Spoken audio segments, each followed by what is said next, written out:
In this lesson, we are going to cover adjective idafas, also called false idafas.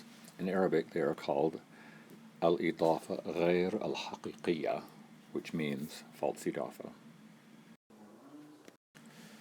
The basic strategy that this structure relies on is actually a general strategy in Arabic that applies to more than one structure, but it certainly applies to this one. That strategy is to say something general, usually very general, and then define the realm in which that very general thing applies, which makes the whole thing more specific. The structure used for this false idafa is really just an idafa that you are already familiar with. However, the first term of the idafa is an adjective instead of a noun. So we get adjective followed by NP, whereas a regular idafa would have a noun, N, plus an NP for the idafa structure. The adjective will look like the first term of an idafa. It won't have nunation and it won't have the article, usually.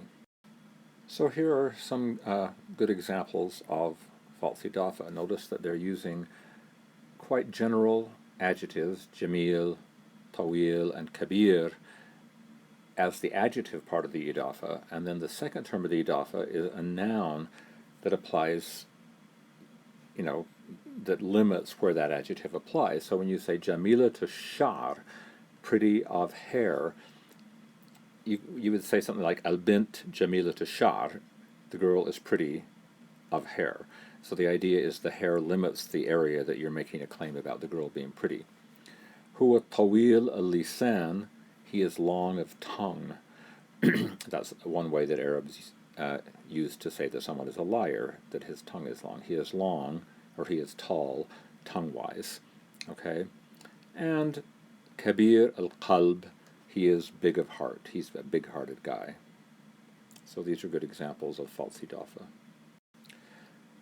Just like noun phrases, multi-word units function as one noun in a sentence, false idafas might be considered to be adjective phrases, and they function as a single adjective. In other words, all the words in the false idafa together as a unit function as a single adjective in a sentence. So when you ask the question, where can false idafas go in sentences, the answer is they go where adjectives go. Just to review, adjectives can go exactly two places in Arabic sentences. They can either be the predicate of an equational sentence, as in the book is big, the idea being there's an is between those two words, or in a noun-adjective phrase, as in the big book. So remember that adjectives can either be predicate adjectives or they could be noun-adjective phrase adjectives, and that's all. There's no other choices. Those are the two places adjectives can go. So those are the two places that false idafas can go. So here are two examples of false idafa as a predicate adjective. So this girl is pretty of hair, and this man is big-hearted. So there's an is after the subject. So هذه البنت جميلة الشعر, and هذا الرجل كبير القلب. How do you know that there is an is there? Well, we'll come to that, but it's just like in normal. Predicate adjectives tend to be indefinite. Now, these aren't really indefinite because the second term of the idafa is definite, but they function as indefinite adjectives. When you want to put a false idafa in a noun-adjective phrase, then it agrees. Remember, adjectives and noun-adjective phrases agree in gender, number, case, and definiteness. So you have rajul kabir al-qalb. Remember, the second term of that idafa is always going to be definite, so technically that whole thing's definite, but when it's a false idafa, it functions as indefinite as long as there's no article right there on kabir. So rajul kabir al-qalb means a big-hearted man. But look what happens when you have a definite noun with a noun-adjective phrase, false idafa. Al-bint al-jamila tashar. Okay? It has to agree with bint in definiteness. It already has an article there, so they stick an article on jamila. Now that's confusing because now it doesn't look like an idafa anymore, but it still is an idafa. Al-bintu al-jamila tushari. Okay, shar is still the second term of idafa, is still genitive. And so this is one place where it's really pretty hard to recognize both that it's a false idafa or that it's an idafa at all, but you have to pay attention. If you have an adjective like that followed by a noun, that it could be a false idafa. Same thing with this one, الرجل الكبير القلب. الكبير القلب is really still an idafa, but it's just agreeing with الرجل, with the alif lam on the front of kabir. So, as I said, one of the keys of being able to recognize false idafas is recognizing that when they are used in a noun adjective phrase that's definite, there is going to be an article on the first term of the idafa, so they won't look like an idafa, and you have to kind of make allowance for that so you can see it anyway. Adjectives and noun adjective phrases agree in gender, number, case, and definiteness with their head noun. And so the sentences on this page give some examples of that agreement. Notice that you mark the case of the whole idafa on the first term of the idafa. The second term of the idafa is always going to be generative. So you say, Ja'at bintun jamila tu shahri. Okay, so jamila is nominative to agree with bint. It doesn't have nunation because it's first term of idafa, but it's still agreeing with bint as nominative. Shahadtu bintan jamila tashari. I saw a pretty fair girl. Again, bintan is accusative, so jamila ta is accusative without nunation, since it's first term of idafa.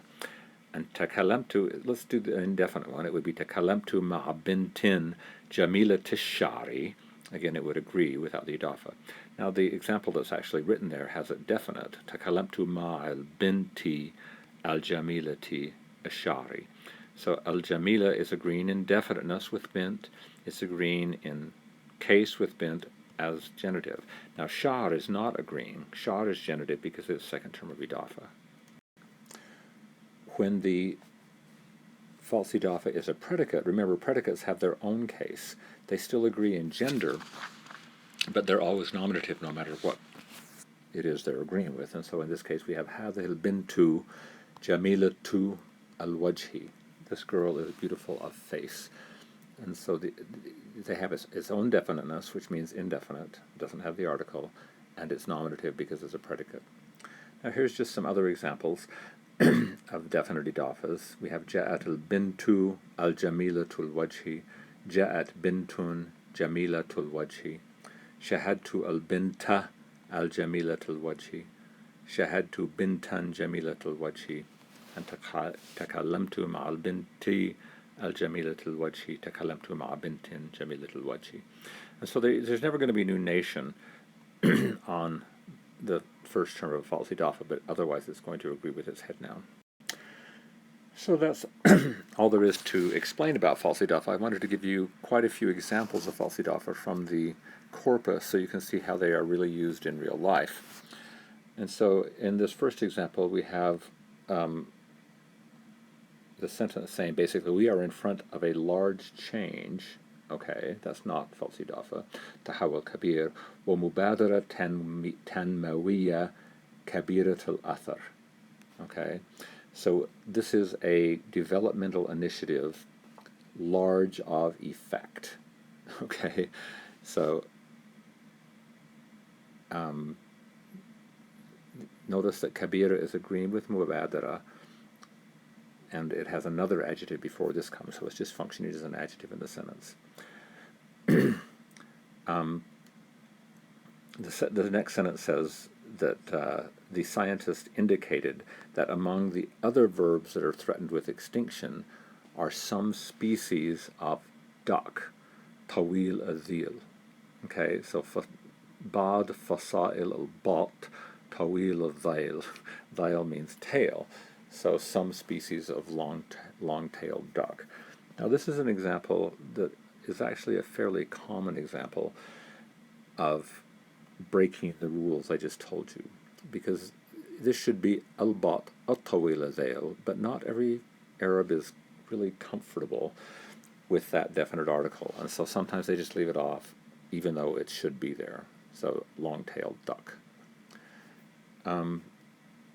The next sentence says that it is necessary that we deal with these problems of the country, and then it says tawilat al-amad. Okay, so here we have mashakil al-balad. Mashakil al-balad means problems of the country, and it's definite. Tawila, it refers to mashakil, and mashakil is definite because of its idafa, so it has to be definite with the article. At-tawilat al-amad. Amad means term, so it's long-term problems of the country. Okay, and then it gives some examples and uses that same false idafa again. We won't go through the rest. The last sentence on this slide says, a child, this is actually the title of an Arabic YouTube video. It says a child less than a year old is laughing with his father. A laugh, dhik tawil an-nafs. Okay, so just nafs means soul and breath and things like that. So he just laughs and laughs and laughs. A long-souled laugh is what it literally means. So the next sentence is talking about how the government has passed a law requiring 20% of seats on local councils to be given to women. And then it says, this is a progressive step. And then it says, Azimat al-Athar. So this is like Kabir al-Athar on the previous page. It is a progressive step of great effect, okay, to support the participation of women in, etc. Okay? The next sentence says, he's the son of a rich man who owns gas lines in Texas, in addition to the fact that he is very physically fit. Okay, so it says, Dhu liyaqa badaniya aliyah. He has a high degree of physical fitness. This is talking about an American movie star. Wasim, he's handsome. Wawajhuhu jamil al-muhya. His face is beautiful of countenance. Okay, notice that they like the false idafa so much that they use it often when it doesn't actually add anything to have the second term of the idafa. If you said wajhuhu jamil, his face is beautiful. Wajhuhu jamil al-muhya, beautiful of countenance. There's no real added meaning, but it's just they like the style. And he's a rajul riyadi. He's a kind of athletic guy. Yahwi lib al-golf, loves to play golf. Okay. So this is a quote from somebody. He says, I really do mean that there is no woman.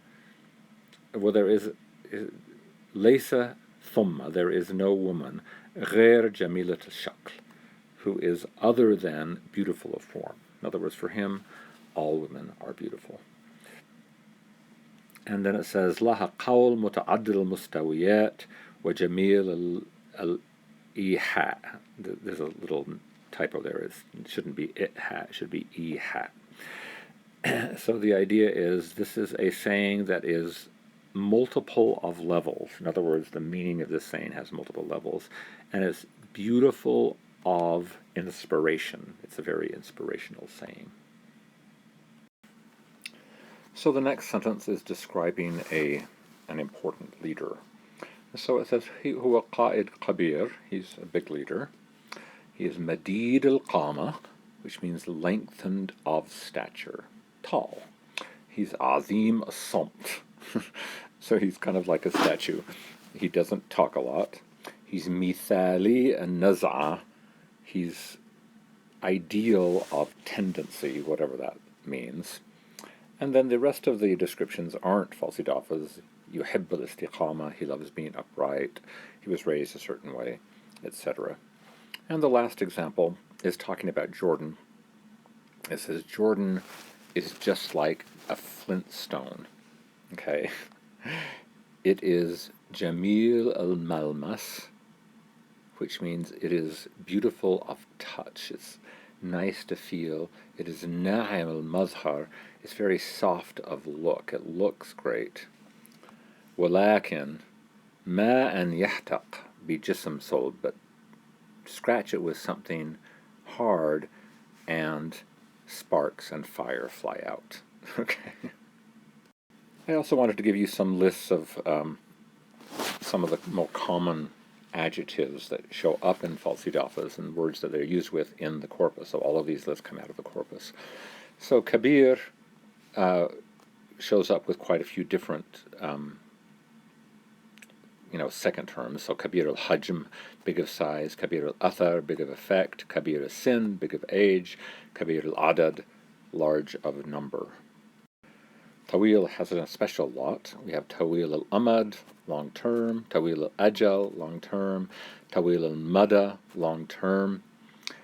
Tawil al-nafs means long of breath, which means to have stamina. Tawil al-qama, tall of stature. Tawil al-bal means long of mind, and that's a way to say patient. Tawil al-khidma means something like long suffering. It means long of service. Tawil al-khatwa, long of step, means he takes big steps. Tawil al-umr, long of age, means old. Tawil al-istimrar, something like long lasting. Tawil al-hawajiz, hajiz is a block or an obstacle, so it has a long block. And Tawil al-zail, we saw that before, that means long-tailed. Azim also has quite a few. We have Azim al-athar, which is great of effect. Azim al-ahamiyya, of great importance. Azim al-qima, great value. Azim al-khatar, great danger. Azim al-fa'ida, great value again. Azim al-samt, really great at quiet, great at being quiet. Azim al-intimat, great of belonging. You'd have to get a context to figure out exactly what that means. Azim al-ta'thir, another way of saying great of effect. And Azim al-afkar, great of ideas. And finally, we have a few examples with Jamil. Jamil al-shakl, beautiful of form. Jamil al-ruh, beautiful of spirit. Jamil al-malmas, beautiful of touch. Jamil al-muhayya, beautiful of countenance.